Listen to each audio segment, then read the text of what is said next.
భారతదేశం అంధకారంలో ఉందని ఒక చెప్పులు కుట్టుకునే ఆయనకి భారం కలిగింది.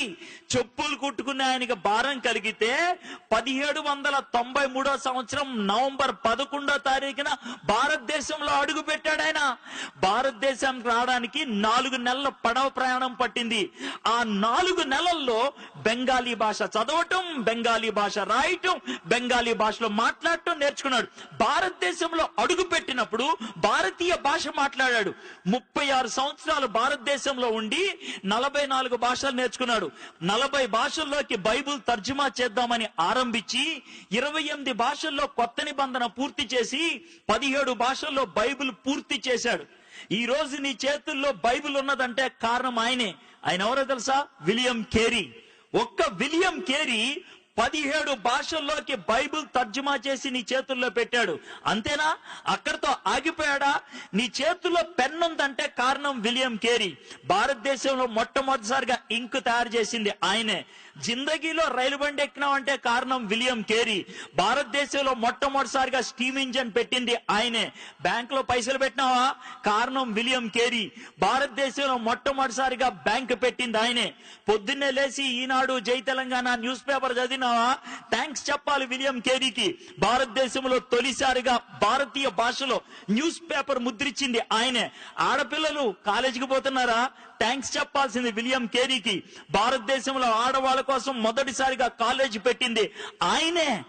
మీ తాతయ్య చచ్చిపోయిన తర్వాత కూడా అమ్మమ్మ బతికుందా? థ్యాంక్స్ చెప్పాలి విలియం కేరీకి. సతీ అనే దాన్ని అంతమొందిచ్చింది ఆయనే.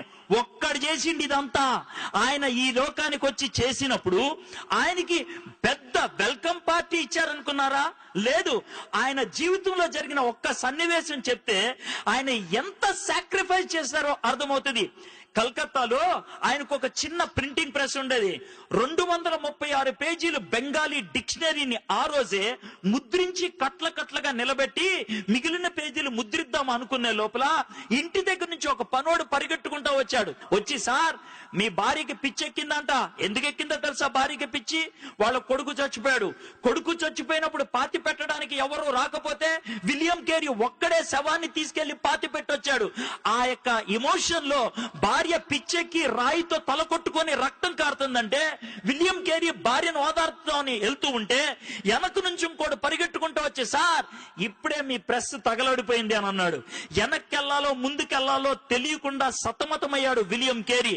అలా పెనుగులాడి అద్భుతంగా పరిచర్య చేశాడు. ఆ విధంగా పెనుగులాడే వాళ్ళు ఉండి పరిచర్య చేశారు కాబట్టి ఈ దినాన్న కుర్చీల మీద కూర్చొని లైటుల కింద ఈ విధంగా వాక్యాన్ని వినడానికి అవకాశం దొరికింది. అది ఉచితంగా రాలా.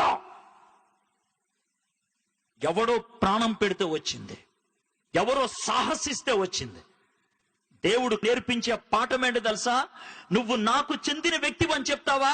నన్ను నువ్వు దేవుడు అని పిలుస్తావా? యేసే అంటున్న మాట ఇది. మీలో నన్ను ఎవరైనా గురువు అని పిలవదలుచుకుంటే, నా శిష్యులు అవ్వాలి అనుకుంటే గుర్తుపెట్టుకోండి, ఒకటే ఒక కండిషన్. మిమ్మల్ని మీరు కాదనుకోవాలా, మీ సిలువెత్తి నన్ను వెంబడించాలా. సిలువెత్తి వెంబడించడం అంటే గోల్డెన్ క్రాస్ మెడలో వేసుకొని రావటం కాదు.